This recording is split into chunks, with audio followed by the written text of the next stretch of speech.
Hello बच्चों, welcome to GK classes. I hope आप लोग अच्छे होंगे, स्वस्थ होंगे, मस्त होंगे। जैसा कि आप लोग जानते हैं कि हम लोग एनसीईआरटी मैथमेटिक्स क्लास 11 का चैप्टर नंबर 1 पढ़ रहे हैं, जिसका नाम है सेट्स। अभी तक हम लोग एक्सरसाइज 1.3 तक के सभी क्वेश्चन सॉल्व कर चुके हैं। तो आज की जो वीडियो है ये इंट्रोडक्शन क्लास है एक्सरसाइज 1.4 की, है ना। अगर आपने इससे पहले की वीडियोज़ नहीं देखी हैं तो एक बार डिस्क्रिप्शन को चेक कर लीजिए, आपको वहाँ पर लिंक मिल जाएगी, आप वहाँ से वीडियो देख सकते हैं। किनारे में आपको आई टैब दिखेगा, वहाँ पर वीडियो मिल जाएगी आपको, या फिर प्लेलिस्ट में जाइए, आपको प्लेलिस्ट मिल जाएगी। ठीक है। बेसिकली आज की इस वीडियो में हम लोग बात करेंगे वेन डायग्राम के बारे में, ऑपरेशन ऑन सेट्स। सेट के ऊपर कौन कौन से ऑपरेशन हो सकते हैं, लाइक यूनियन, इंटरसेक्शन, डिफरेंस, इनके बारे में हम लोग बात करेंगे। तो वेन डायग्राम को हम लोग बाद में समझेंगे, पहले हम लोग यूनियन, इंटरसेक्शन और डिफरेंस को समझ लेते हैं। ठीक है। तो पेन और पेपर उठा लीजिए, नोट्स बनाते हुए चलिएगा, और इससे पहले के जितने वीडियो लेक्चर्स हैं उनको ज़रूर देख लें। ठीक है। तो ये इंट्रोडक्शन क्लास है एक्सरसाइज 1.4 का, और एक्सरसाइज 1.4 के इंट्रोडक्शन में हम लोग सबसे पहले बात करेंगे ऑपरेशंस ऑन सेट्स, है ना। सेट के ऊपर कौन कौन से ऑपरेशन होते हैं, लाइक यूनियन, इंटरसेक्शन, डिफरेंस, है ना। तो पहले हम लोग यूनियन की बात करते हैं। यूनियन ऑफ सेट्स क्या होता है? The union of A and B, दो सेट अगर आपके पास है ए और बी, तो कह रहा है कि the union of A and B is the set which consist of all the elements of A and B. तो क्या करेगा, दो सेट अगर ए और बी आपके पास है तो उनका जो यूनियन होता है वो ए और बी के सारे एलिमेंट को अपने पास रखता है। ठीक है। The common elements been taken only once, A और बी में जो कॉमन एलिमेंट होगा, जैसे जो एलिमेंट ए में है, जो एलिमेंट बी में है, दोनों में है, उनको हम लोग एक ही बार लिखेंगे। जैसा कि मैंने आपको बताया था कि जब भी हम लोग सेट बनाते हैं तो एक एलिमेंट को एक ही बार लिखा जाता है, दो बार नहीं लिखा जाता है। तो वही कह रहा है कि ए और बी का जो यूनियन होता है वो ए और बी के सारे एलिमेंट को अपने पास रखता है, और ए और बी में जो भी कॉमन एलिमेंट होता है उसको एक ही बार लिखा जाता है। ठीक है। यूनियन को हम लोग कैसे शो करते हैं? तो द सिंबल, ये जो सिंबल है यू जैसा, इससे हम लोग क्या करते हैं, यूनियन को डिनोट करते हैं। जैसे मान लीजिए ए और बी आपके पास दो सेट हैं, तो ए यू बी, है ना, यू ये जो सिंबल है इसको बीच में लगा देते हैं, और इसको पढ़ा जाता है ए यूनियन बी, है ना। तो यूनियन जो होता है दो सेट का, कुछ खास नहीं होता है, दोनों सेट के सारे एलिमेंट को लिखना होता है एक साथ। बस ध्यान ये रखना है कि एक एलिमेंट को दो बार नहीं लिखना है। अब एग्जांपल के द्वारा आपको समझ में आएगा। जैसे मैं कह देता हूं, मान लीजिए कि सेट ए है आपके पास, इसमें एलिमेंट है 1 2 3 4 5, है ना। और एक सेट आपके पास बी है, इसमें एलिमेंट है 2 3 4 6 8 9 10, है ना। अब इन दोनों का आपको क्या करना है, यूनियन बनाना है। तो अगर आपके पास एक सेट ए है, एक सेट बी है, देन इनका यूनियन क्या होगा? डेफिनेशन कहता है कि ए और बी में जितने भी एलिमेंट हैं उन सबको लिख लीजिए। ए और बी में जितने भी एलिमेंट हैं उनको सबको आपको लिखना है। बस ध्यान रखना कि जो कॉमन एलिमेंट है उनको केवल आप एक ही बार लिखोगे। ठीक है। तो 1 को लिख दिया, 2 को लिख दिया, 3 को लिख दिया, 4 को लिख दिया, 5 को लिख दिया, ए वाले सारे एलिमेंट को लिख दिया। अब बी वाले की बात करते हैं। तो बी में 2 है, तो 2 को हमने पहले लिख दिया है, तो 2 को नहीं लिखेंगे। 3 है, यहां भी 3 हमने पहले लिख दिया है। 4 है, 4 को पहले लिख दिया है। ठीक है। तो 4 को नहीं लिखेंगे, यानी 2 3 4 को हम पहले लिख चुके हैं तो उनको नहीं लिखना है। ठीक है। आगे देखते हैं 6 8 9 एंड 10, ये आपका हो गया ए यूनियन बी। कुल मिला के बात इतना है कि ए और बी के सारे एलिमेंट को लिखना होता है। बस ध्यान ये रखना कि जो दोनों में है, जो कॉमन है, उसको एक ही बार लिखना है। ठीक है। ये हो गया आपका ए यूनियन बी। एक और एग्जांपल ले लेता हूं। मान लीजिए कि आपके पास एक सेट है एक्स, इसमें है ए ई आई ओ यू, ठीक है ना। और एक सेट आपके पास है वाई, इसमें एलिमेंट है 1 2 3 4 5, ठीक है। अब इनका आपको यूनियन बनाना है, यानी एक्स यूनियन वाई लिखना है। तो क्या करोगे, सेट एक्स के सारे एलिमेंट ले लोगे, सेट वाई के सारे एलिमेंट ले लोगे, जो कॉमन है उसको एक ही बार लिखोगे। अगर कुछ भी कॉमन नहीं है तो कोई टेंशन की बात नहीं, है ना। पहले एक्स वाले सारे एलिमेंट लिख लो, हो गया। अब वाई वाले लिख लो। अब कुछ भी कॉमन नहीं है तो कोई टेंशन नहीं है, जरूरी थोड़ी कि हर बार कॉमन खोजेंगे, कॉमन नहीं है तो नहीं है ना। एक्स वाले सारे एलिमेंट को लिख लिया, वाई वाले सारे एलिमेंट को लिख लिया, ये हो गया आपका एक्स यूनियन वाई। तो दो सेट का यूनियन निकालना बहुत ही सिंपल है। दोनों सेट के एलिमेंट को देखो, सबको लिख लो, एक एलिमेंट को दो बार नहीं लिखना। ठीक है। जो कॉमन एलिमेंट होगा उसको हम लोग एक ही बार लिखेंगे। ठीक है। तो ये हो गई बात यूनियन की। अब इसकी कुछ प्रॉपर्टीज होती हैं, है ना, कुछ इंपॉर्टेंट प्रॉपर्टीज होती हैं, उनको भी देख लेते हैं। ठीक है, तो आप पहले स्क्रीनशॉट ले लीजिए, फिर हम लोग आगे बढ़ते हैं। अब बात करते हैं यूनियन की प्रॉपर्टीज के बारे में, है ना। तो प्रॉपर्टीज ऑफ यूनियन, यूनियन की प्रॉपर्टीज कौन कौन सी होती हैं। जो आपका पहला प्रॉपर्टी हो जाएगा वो ये होता है कि ए और बी का यूनियन जो होता है वो इक्वल होता है बी और ए के यूनियन के। कहने का मतलब ये है कि ये कम्यूटेटिव होता है। कम्यूटेटिव का मतलब कि चाहे आप पहले ए और बी का यूनियन निकाल लीजिए या फिर बी या ए का यूनियन निकाल लीजिए। अभी एग्जांपल के द्वारा मैं आपको समझाता हूं। ठीक है, सेकंड जो होता है आपका, अगर आपने पहले ए और बी का यूनियन निकाल लिया है, बाद में सी का निकाला है, तो अब इसमें दो सेट थे, इसमें 3 सेट आ गए। पहले ए और बी का आपने यूनियन निकाल लिया, बाद में सी का निकाला, या फिर पहले आपने बी और सी का यूनियन निकाल लिया, बाद में ए का निकाला। कोई फर्क नहीं पड़ता, दोनों तरह से रिजल्ट सेम आएगा। और ये कहते हैं कि जो आपका यूनियन होता है वो एसोसिएटिव लॉ को फॉलो करता है। ये कम्यूटेटिव होता है, इसको कम्यूटेटिव कहते हैं, और इसको हम लोग कहते हैं एसोसिएटिव, है ना। थर्ड आपका जो है, अगर आपके पास कोई सेट ए है, इसका आपने इम्पटी सेट के साथ यूनियन निकाल लिया, तो रिजल्ट आपको क्या मिलेगा, सेट ए ही आएगा, है ना। अब ये सब एग्जांपल के द्वारा मैं आपको समझाता हूं। ठीक है, थर्ड की बात करें, फोर्थ की बात करें। मान लीजिए कि आपके पास सेट ए है और इस सेट के साथ फिर से आपने सेट ए का ही क्या किया, यूनियन निकाल लिया, तो रिजल्ट आपको क्या मिलेगा, ए ही मिलेगा, है ना। इसको बोला जाता है आइडेम्पोटेंट लॉ, है ना। इसको बोला जाता है आइडेम्पोटेंट लॉ, मतलब खुद का खुद के साथ जब रिलेशन बैठाया जाता है तो उसको कहते हैं आइडेम्पोटेंट, है ना। और एक लास्ट है, उसको भी देख लेते हैं।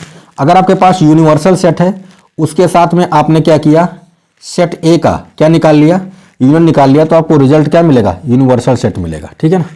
तो ये तो आपका सिंपल सी बात है कि यूनिवर्सल सेट का जो ऑपरेशन होता है, जो रूल होता है, वही फॉलो होता है ना। तो ये कुछ प्रॉपर्टीज हैं यूनियन की, है ना। अगर 2 सेट हैं आपके पास, 3 सेट हैं आपके पास, उनका यूनियन कैसे निकलता है, ये कुछ प्रॉपर्टीज है। अब इनको एग्जाम्पल के थ्रू मैं आपको समझाता हूँ। ठीक है, यहां पर समझिएगा। मान लीजिए कि आपके पास एक सेट है ए, इसमें एलिमेंट है 1 2, है ना, और एक सेट है आपके पास बी, इसमें एलिमेंट है 2 3, ठीक है ना। और एक सेट और ले लेता हूं सी, इसमें आपके पास एलिमेंट है मान लीजिए कि 1 2 3 4, ठीक है ना। अगर मैं फर्स्ट वाले की बात करूं, जब आप ए और बी का यूनियन निकालोगे, ए और बी का यूनियन निकालोगे, तो ए यूनियन बी क्या आएगा, ए यूनियन बी। मैंने क्या कहा था, ए के सारे एलिमेंट को लिख दो और बी के सारे एलिमेंट को लिख दो। जो कॉमन एलिमेंट होगा उसको सिर्फ एक बार लिखोगे, तो 1 2 हो गया। अब जब इनकी बात करोगे, 2 को आपने पहले लिख लिया, तो केवल 3 को लिखोगे। ये आ गया आपका ए यूनियन बी, तो ये यूनियन बी निकल आया। अच्छा, बी यूनियन ए अगर आपको निकालना हो, बी यूनियन ए, तो कैसे निकालोगे, बी के सारे एलिमेंट को पहले लिख लो। अब ए के एलिमेंट को लिखना है तो 1 को लिख दिया, 2 को हम एक बार लिख चुके हैं तो नहीं लिखेंगे, है ना। ये हो गया। सेट को बनाते समय ऑर्डर मैटर नहीं करता, मैं बार बार चिल्ला के कह रहा था, पहले लेक्चर से कह रहा हूं। तो ये 1 2 3 है, ये 2 3 1 है, कोई फर्क नहीं, एलिमेंट वही है, इसमें भी वही, इसमें भी वही। तो इसीलिए कहा जाता है कि ए यूनियन बी निकालो चाहे बी यूनियन ए निकालो, दोनों का मतलब एक ही होता है। तो ये आपका पहला जो प्रॉपर्टी था वो यहां पर मैंने एग्जाम्पल के थ्रू आपको समझा दिया, ठीक है। सेकंड की बात करते हैं, कह रहा कि ए यूनियन बी निकालिए या फिर यूनियन सी निकालिए या फिर बी यूनियन सी निकाल के ए के साथ यूनियन निकालिए, दोनों कंडीशन में आंसर सेम आएगा। तो देख लीजिए, ए यूनियन बी आपने निकाल रखा है पहले ही, ठीक है ना।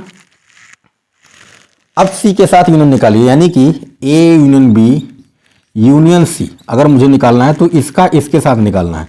तो 1 2 3 तो है इसमें, 1 2 3 इसको लिख दिया भाई। ए यूनियन बी का सी के साथ निकालना है, तो ए यूनियन बी के सारे एलिमेंट लिख दिया। अब सी को देखो, 1 2 3 4, तो 1 2 3 तो लिखे हैं, ये तीनों एलिमेंट पहले से लिख रखे हैं, तो इसको दोबारा नहीं लिखेंगे। कौन आएगा, 4 आएगा। ये हो गया A union B union C, ठीक है ना। ये वाला इसको निकाल के देखो जरा, तो पहले बी और सी का यूनियन निकालो, बी यूनियन सी, बी और सी का यूनियन तो 2 3। अब इसका जब निकालोगे तो 2 और 3 को आपने लिख लिया, तो इसको नहीं लिखेंगे, 1 और 4 को लिखेंगे। ये हो गया, इसका निकाल लिया। अब ए के साथ निकालना है, निकाल लो। A union B union C है ना। तो ए 1 2 है तो 1 को लिखा, 2 को लिखा, ठीक है ना, 1 2 को लिख दिया। अब बी यूनियन सी के एलिमेंट को लिखना है तो 2 को एक बार लिख दिया तो दोबारा नहीं लिखेंगे, 3 को लिखिए। 1 को लिख चुके हैं, नहीं लिखेंगे, 4 को लिखिए। इसको देखिए और इसको देखिए, दोनों का रिजल्ट सेम आया है, इसीलिए कहा जाता है चाहे इसको निकालिए चाहे इसको निकालिए, मतलब जो यूनियन होता है वो एसोसिएटिव लॉ को फॉलो करता है, ठीक है। ये हो गया। थर्ड वाले में अगर देखें तो एक सेट आपके पास ए है, ठीक है, ये सेट आपके पास है, इसको मैं हटा देता हूं।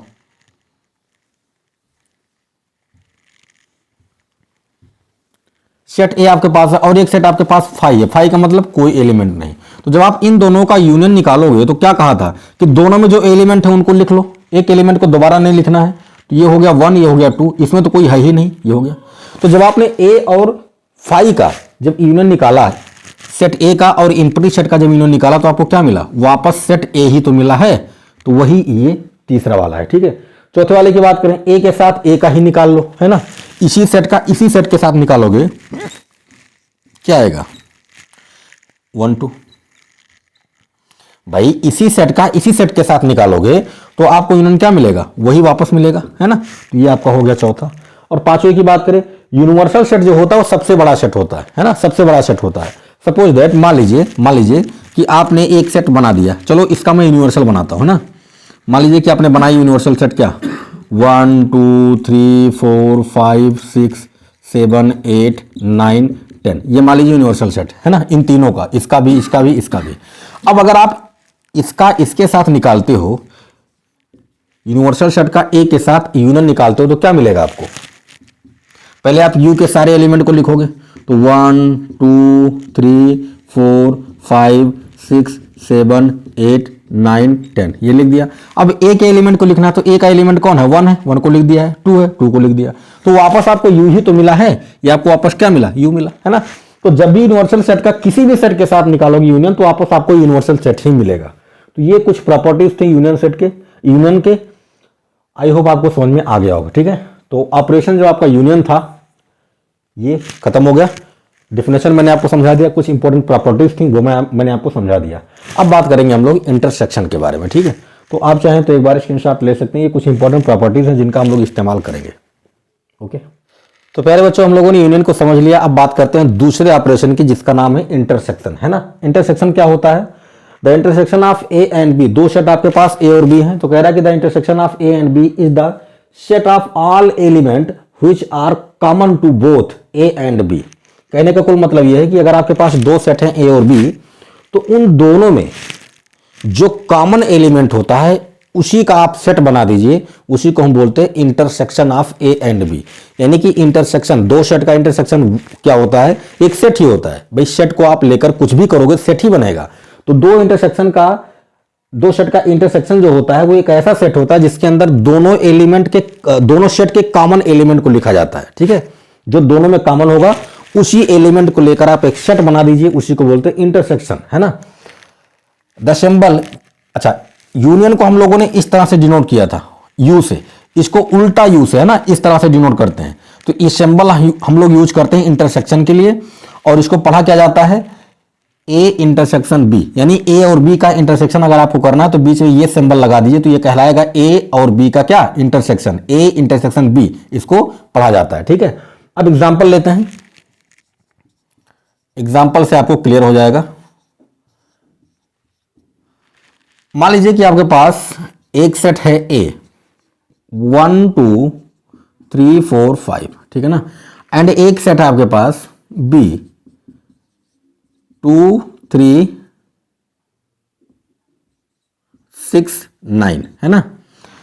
देन इन दोनों का आपको इंटरसेक्शन निकाला, ए इंटरसेक्शन बी करना है, ठीक है ना। तो क्या होगा, डेफिनेशन कहता है कि दोनों सेट को ध्यान से देखो, इनमें जो कॉमन होगा उसी एलिमेंट को लेकर एक सेट बना दो, वही कहलाएगा क्या, इन दोनों का इंटरसेक्शन। तो देखो इसमें 2 है, इसमें भी 2 है, इसमें 3 है, इसमें भी 3 है, बाकी और कोई भी एलिमेंट दोनों में कॉमन नहीं है, तो दोनों में कॉमन होगा उसी को लेंगे 2 एंड 3, यही कहलाएगा क्या, ए और बी का क्या, इंटरसेक्शन। आई बात समझ में। तो दो सेट अगर आपके पास है उनमें जो भी कॉमन एलिमेंट है उसको लेकर आप एक सेट बना दीजिए, वही हो जाएगा आपका intersection of A and B, है ना। तो एक और एग्जांपल ले लेता हूँ। चलो, एक सेट आपके पास x है, a b c d है ना, एंड एक सेट आपके पास y है, ये हो जाएगा आपका b c d o, ठीक है ना। अब इसका अगर आपको इंटरसेक्शन निकालना है x एंड y का इंटरसेक्शन, तो आप क्या करोगे, दोनों में कॉमन खोजोगे। तो a तो इसमें नहीं है, b इसमें भी है, इसमें भी है, तो b को लिख दो। c इसमें है, यहां भी है, c को लिख दो। d इसमें भी है, इसमें भी है, लिख दो। और कोई एलिमेंट कॉमन नहीं, तो ये हो जाएगा आपका क्या, इंटरसेक्शन। तो इंटरसेक्शन समझ में आ गया होगा, जो दोनों में कॉमन होगा उसी को लिखना, बाकी एलिमेंट को छोड़ देना है, ठीक है। तो ये बात हो गई इंटरसेक्शन की। अब इसके भी कुछ इंपॉर्टेंट प्रॉपर्टीज हैं, उनको भी देख लेते हैं, ठीक है। तो आप एक बार स्क्रीनशॉट लीजिए, फिर हम लोग आगे। तो आइए बात करते हैं प्रॉपर्टीज के बारे में। इंटरसेक्शन की कौन कौन सी प्रॉपर्टीज होती हैं उनको देखते हैं। तो कुल 6 प्रॉपर्टीज हैं, यहां पर मैंने पहले लिख रखा है। आइए इनको 1 बाय 1 करके हम लोग देखते हैं कि इनका मतलब क्या है। पहला प्रॉपर्टी है A intersection B equal to B intersection A. मतलब चाहे ए का बी के साथ निकालो, चाहे बी का ए के साथ निकालो, दोनों का मतलब एक ही होगा। मतलब यह है कि रिजल्ट पे कोई फर्क नहीं पड़ेगा, और इसको बोलते हैं कॉम्यूटेटिव लॉ। क्या बोलते हैं भाई, कॉम्यूटेटिव लॉ। तो जैसे यूनियन आपका कॉम्यूटेटिव था, वैसे ही इंटरसेक्शन भी कॉम्यूटेटिव होता है। सेकंड वाले में कह रहा है कि ए और बी का इंटरसेक्शन निकाल लो, फिर सी के साथ निकालो, या बी और सी का निकाल लो फिर ए के साथ निकालो, कोई फर्क नहीं पड़ता, रिजल्ट एक जैसा आएगा। मतलब ये एसोसिएटिव होता है, जैसे यूनियन था वैसे ये भी है ना। ये भी एसोसिएटिव लॉ को फॉलो करता है, ठीक है ना। थर्ड वाले में कह रहा है कि ए और फाई, यानी इंपटी सेट का और सेट ए का जब आप इंटरसेक्शन निकालोगे तो आपको फाई मिलेगा, इंपटी सेट मिलेगा, ठीक है। यूनिवर्सल सेट और ए के साथ जब आप इंटरसेक्शन निकालोगे तो आपको सेट ए मिलेगा। ए और ए के साथ जब आप इंटरसेक्शन करोगे तो आपको ए ही मिलेगा। और इसको हम लोग क्या बोलते हैं, इसको बोलते हैं आइडेम्पोटेंट। आइडेम्पोटेंट है ना, खुद का खुद के साथ जब भी कोई ऑपरेशन लगेगा तो उसको बोला जाता है आइडेम्पोटेंट, है ना। नंबर 6 की बात करें तो यहां पर इंटरसेक्शन है ना, और यहां पर यूनियन है। तो ए का इंटरसेक्शन निकाला जा रहा है बी यूनियन सी के साथ। मतलब यह है कि ये इंटरसेक्शन जो होता है ना, ये 2 पार्ट में ब्रेक कर देता है। मतलब ए का बी के साथ इंटरसेक्शन हो गया और ए का सी के साथ इंटरसेक्शन हो गया, ये जो यूनियन है वो बीच में आ गया, है ना।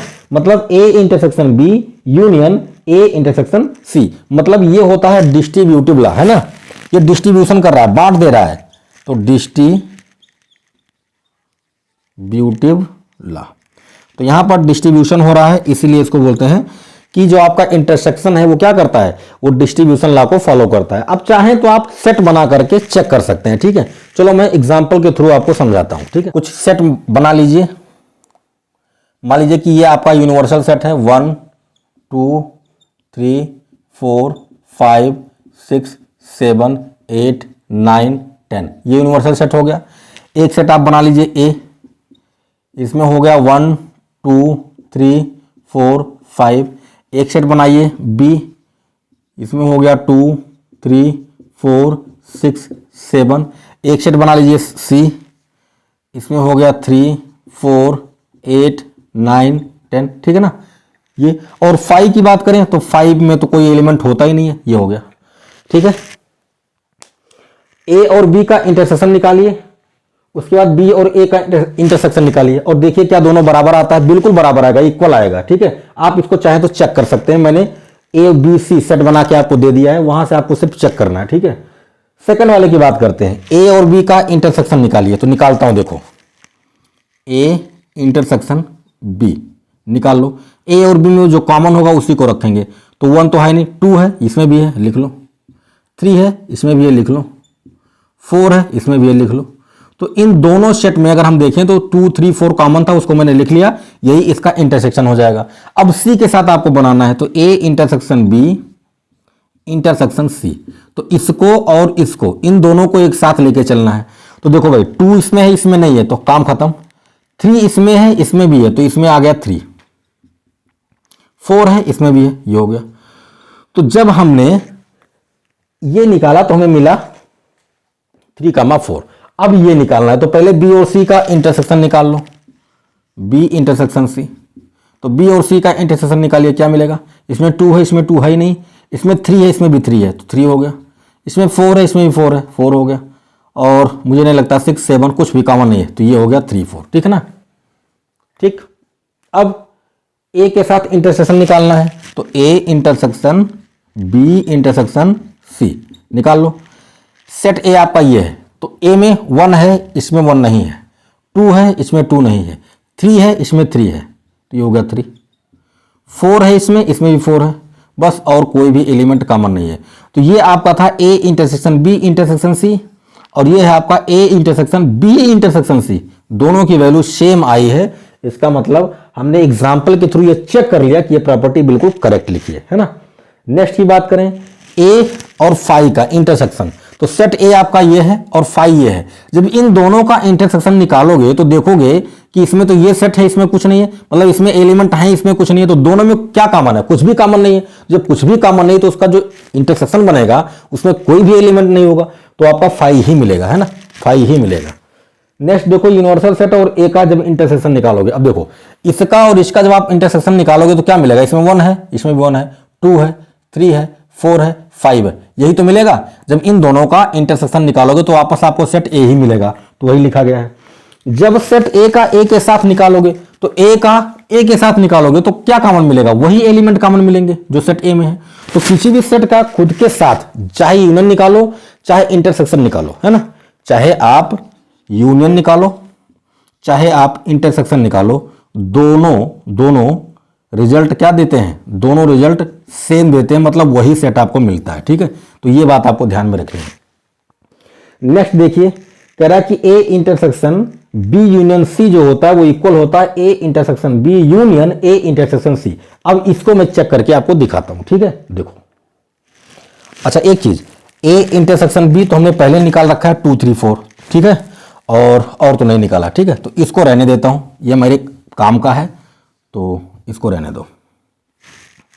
ए इंटरसेक्शन बी, ठीक है, ए इंटरसेक्शन सी भी निकाल लेता हूं, चलो ए इंटरसेक्शन सी। ठीक है, तो ए और सी का इंटरसेक्शन निकालना है, तो 1 तो है नहीं, 2 भी नहीं है, 3 है, 4 है ना, तो इसमें आएगा 3 और 4, ये मिलेगा आपको ए और सी का, ए का और सी का इंटरसेक्शन मिला 3 और 4। अब इन दोनों का ए इंटरसेक्शन बी और ए इंटरसेक्शन सी का यूनियन निकालना है, तो निकाल लो। A intersection B union A intersection C, है ना। इसका जब आप निकालोगे यूनियन, तो यूनियन का मतलब होता है कि सबको मिला के लिख देना, बस एक एलिमेंट को 2 बार नहीं लिखना। ठीक है, तो लिख दो, 2 हो गया, 3 हो गया, 4 हो गया। अब 3 दोनों में था तो एक ही बार लिखेंगे, 4 दोनों में था एक ही बार लिखेंगे, तो ये हमको मिला क्या? इसको जब निकाला तो मिला 2 3 4। अब जरा इसको निकालते हैं। ठीक है, तो बी यूनियन सी पहले निकाल लो, बी यूनियन सी, तो बी और सी का यूनियन, तो पहले बी को लिख लो, पूरा लिख लो 2 3, क्योंकि मिला के सबको लिखना होता है, ये लिख दिया। अब इसको लिख दिया, अब देखेंगे कि क्या कोई एलिमेंट रिपीट हो रहा है या कॉमन है, तो 3 इसमें भी है इसमें भी है, तो 3 को नहीं लिखेंगे, एक बार लिख चुके हैं। 4 इसमें भी था इसमें भी था, नहीं लिखेंगे, है ना। बाकी 8 नहीं है, 9 नहीं है, तो ये हो गया 8 9 और 10। ठीक है ना, ये हो गया। अब ए के साथ इंटरसेक्शन निकालना है, निकाल लो। A intersection B union C निकाल लो, ये आपका ए है, तो इसमें 1 है इसमें 1 नहीं है, 2 है बिल्कुल है, 3 है 3 है, 4 है 4 है, बाकी और कोई भी एलिमेंट कॉमन नहीं है। तो ध्यान से देखिए, यहां पर हमने निकाला था A intersection B union A intersection C, तो हमें 2 3 4 मिला था, और यहां देखिए A intersection B union C निकाला, वहां भी 2 3 4 मिला। इसका मतलब कि हमने एग्जाम्पल के द्वारा यह चेक कर लिया है, ये हमारा जो प्रॉपर्टी लिखा गया है बिल्कुल करेक्ट है। ठीक है, तो ये कुछ इंपॉर्टेंट प्रॉपर्टीज थी इंटरसेक्शन और यूनियन को लेकर, आई होप आप समझ गए होंगे। तो ये आपका दूसरा ऑपरेशन हुआ। अब बात करते हैं तीसरे ऑपरेशन की, जिसका नाम है डिफरेंस, है ना। आइए देखते हैं। तो पहले बच्चों हम लोगों ने यूनियन के बारे में बात कर लिया, इंटरसेक्शन के बारे में बात कर लिया, अब बात करेंगे डिफरेंस के बारे में, है ना। ये जो तीसरा ऑपरेशन है आपका, जो सेट पर अप्लाई करते हैं हम लोग, उसको डिफरेंस कहते हैं। और डिफरेंस क्या होता है उसको समझते हैं। कह रहा है कि the difference of the sets A and B, आपके पास अगर 2 सेट हैं ए और बी, तो उनका डिफरेंस जो होता है, कह रहा है कि in this order is the set of element which belongs to A but not to B, है ना। मतलब ये है कि जब ए और बी 2 सेट आपके पास है, उनके जब डिफरेंस की बात करोगे तो ये कह रहा है कि ए में अगर कुछ सेट कुछ एलिमेंट हैं, है ना, ए में अगर कुछ एलिमेंट है और वही एलिमेंट अगर बी में भी है, तो हम उन एलिमेंट को छोड़ देंगे, है ना। मतलब सेट ए के उन एलिमेंट्स को आपको छोड़ देना जो बी में भी हैं, उन एलिमेंट्स की बात करना जो केवल और केवल ए में हो, है ना। उसी को बोलते हैं क्या, जब ए और बी का जब आप डिफरेंस निकालोगे तो जो केवल सेट ए में एलिमेंट होते हैं उन्हीं का एक सेट बना दो, वही उसका डिफरेंस हो जाता है, ठीक है। अभी एग्जांपल के थ्रू आपको अच्छे समझ में आएगा। इसको हम राइट कैसे करते हैं, इसको लिखते कैसे हैं, ए बीच में माइनस लगाते हैं, बी लिखते हैं, उसको पढ़ा भी जाता है ए माइनस बी, है ना। अब एग्जाम्पल के थ्रू आपको समझाता हूं ये कहना क्या चाह रहा है। ये कहना ये चाह रहा है, देखिए ये कहना ये चाह रहा है, मान लीजिए आपके पास एक सेट है ए, है ना, एक सेट आपके पास ए है, इसमें एलिमेंट है 1 2 3 4 5 6 एंड एक सेट आपके पास है बी। इस सेट में एलिमेंट है 2 3 4 5 8 9, ठीक है ना। ये देन अगर मैं कह दूं कि ए और बी का डिफरेंस निकालिए, मतलब ए माइनस बी निकालिए, ए माइनस बी निकालिए, ठीक है, तो क्या होगा। ए माइनस बी जब आप निकालोगे मतलब यह है कि आप ए में से बी को हटा रहे हो, यही तो है। ए माइनस बी का क्या मतलब, कि हम ए में से बी को हटा रहे हैं। जब आप ए में से बी को हटाएंगे तो कौन से एलिमेंट बचेंगे, ए में से बी को हटाएंगे तो वो एलिमेंट बचेंगे जो केवल ए में हो, बी में ना हो। मतलब ध्यान से देखो कैसे निकालते हैं। ए के एलिमेंट को देखते हुए जाइए, ए में 1 है, क्या इसमें है, नहीं है, तो 1 को लिख दो।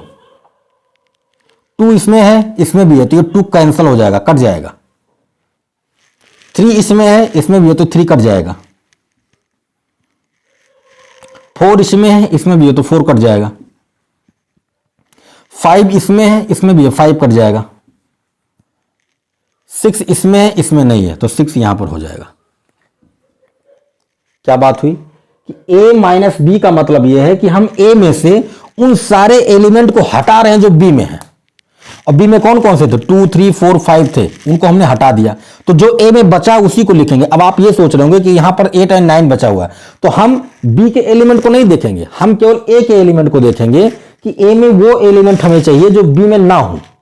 तो 1 और 6 जो है वो आपका a में है, b में नहीं है, तो हमने केवल उन्हीं को लिया, ठीक है। अगर आप कहते हैं कि हम b माइनस ए निकालेंगे, तो b माइनस ए जब आप निकालते हैं, जरा इसको मैं हटा के फिर से लिखता हूं, 2 3 4 5, और यहां भी मैं फिर से लिख देता हूं 2 3 4 5। जब आप b माइनस ए निकालोगे तो आपको b के एलिमेंट को देखना है। b में वो एलिमेंट मुझे चाहिए जो a में ना हो, जो a में ना हो। ध्यान से देखो यहां पर 2 है, b माइनस ए कर रहे हो तो पहले b को देखना है। अब a को नहीं देखना, b को देखते हुए चलना है। इसमें 2 है, इसमें भी है, तो इस 2 को नहीं लिखेंगे। 3 इसमें भी है, इसमें भी है, नहीं लिखेंगे। 4 इसमें है, इसमें भी है, नहीं लिखेंगे। 5 इसमें है, इसमें भी है, नहीं लिखेंगे। कौन बचा, 8 और 9। मतलब जब a माइनस बी करेंगे तो a के एलिमेंट को देखेंगे, जब b माइनस ए करेंगे तो b के एलिमेंट को देखेंगे। हमें वो एलिमेंट चाहिए, जैसे a माइनस बी निकालेंगे तो a में हमें वो एलिमेंट चाहिए जो b में ना हो, और जब b माइनस ए निकालेंगे तो हमें b के वो एलिमेंट चाहिए जो a में ना हो। बात आई समझ में। इसी को ये कह रहा है कि the difference of the sets a and b in this order in the set of element which belongs to a but not to b, a में हो लेकिन b में ना हो। मतलब उन एलिमेंट्स की बात कर रहा है कि जो a में तो है लेकिन b में नहीं है, ठीक है, जो b में तो है लेकिन a में नहीं है, ठीक है। तो ये होता है आपका डिफरेंस a माइनस बी का, ठीक है। चाहे a माइनस बी निकालिए, चाहे b माइनस ए निकालिए, जिसका जिसमें निकालना उसको निकाल सकते हैं। यहां पर एक चीज आपने नोट किया होगा, जब आपने a माइनस बी निकाला तो आपको मिला 1 6, जब आपने b माइनस ए निकाला तो आपको क्या मिला 8 9। इसका मतलब यह है कि यहां से हमें एक रिजल्ट मिल गया है कि कभी भी a minus B not equal to b minus A होता है। मतलब कभी भी ये दोनों इक्वल नहीं हो सकते, a माइनस बी कभी भी b माइनस ए के बराबर नहीं हो सकता। वैसे भी आप समझ सकते हैं, अगर आपने 3 माइनस 5 निकाला तो क्या मिलेगा, -2 मिलेगा, और जब आपने 5 माइनस 3 निकाला तो आपको क्या मिलेगा, 2 मिलेगा। क्या ये दोनों बराबर हैं, नहीं बराबर है, तो हम कह सकते हैं कि 3 minus 5 not equal to 5 minus 3, ठीक है। वही यहां पर भी हो रहा है, डिफरेंस कभी भी इक्वल नहीं होता है, ठीक है। तो इस बात को ध्यान में रखेंगे। तो दो सेट का डिफरेंस निकालना आई होप आप समझ गए होंगे। जब a माइनस बी करेंगे तो a के उन एलिमेंट्स को देखना है जो b में ना हो, उन्हीं को लिख दो, और जब b माइनस ए निकालोगे तो b के उन एलिमेंट्स को देखना जो a में ना हो, उनको लिख दो, ठीक है, जैसे यहां पर निकाला। तो ये था डिफरेंस। तो अभी तक हम लोगों ने जो ऑपरेशंस की बात की थी, इंटरसेक्शन हो गया, यूनियन हो गया, डिफरेंस हो गया। ये सब आप समझ गए होंगे, अच्छे तरीके से आपने इनको नोट भी कर लिया होगा और इनका इस्तेमाल हम लोग एक्सरसाइज 1.4 का जब क्वेश्चन सॉल्व करेंगे तो वहां पर करने वाले हैं। ठीक है, तो प्यारे बच्चों, इस वीडियो के अंदर हम लोगों ने बात किया ऑपरेशंस के बारे में कि सेट के ऊपर कौन कौन से ऑपरेशन अप्लाई होते हैं, जैसे यूनियन हो गया, इंटरसेक्शन हो गया, डिफरेंस हो गया। इन सारी चीज़ों का हम लोग इस्तेमाल करने वाले हैं जब हम एक्सरसाइज 1.4 के क्वेश्चन सॉल्व करेंगे तो वहां पर इनकी हमें ज़रूरत पड़ेगी। अब इनमें एक छोटी सी बात और है, वेन डायग्राम। तो वेन डायग्राम को हम लोग नेक्स्ट वीडियो लेक्चर में समझेंगे, क्योंकि ये वीडियो काफ़ी बड़ी हो जा रही है, इसकी लेंथ ज़्यादा हो जा रही है, तो इसलिए मैं इसको दूसरे वीडियो में आपके सामने रखूंगा, है ना। तो वेन डायग्राम पे हम लोग नेक्स्ट वीडियो में बात करेंगे। आज की इस वीडियो में इतनी ही बात हम लोग करने वाले थे। ये सारा का सारा टॉपिक जो है, ये सारे के सारे कॉन्सेप्ट जो हैं, ये एक्सरसाइज 1.4 में काम आने वाले, मैं बार बार कह रहा हूं। तो ये जो इंट्रोडक्शन वीडियो था एक्सरसाइज 1.4 का, इसको यहीं पर रोकते हैं, ये पार्ट 1 है। नेक्स्ट बातें हम लोग नेक्स्ट पार्ट में नहीं, पार्ट 2 में करने वाले हैं। ठीक है, तो वीडियो कैसा लगा कमेंट करके बताइए। कोई अगर आपकी क्वेरी है, कुछ जानना चाहते हैं, कोई सुझाव है या कोई भी बात आप पूछना चाहते हो तो कमेंट जरूर कीजिए, लाइक कीजिए, शेयर कीजिए। अगर आप चैनल पर नए हैं तो सब्सक्राइब भी कीजिए, बेल आइकन को प्रेस कीजिए, ऑल पर क्लिक कीजिए, ताकि ऐसे वीडियोस आपको मिलते रहें। मिलते हैं नेक्स्ट वीडियो में। अपना ख्याल रखें, स्वस्थ रहें, मस्त रहें और पढ़ते रहें।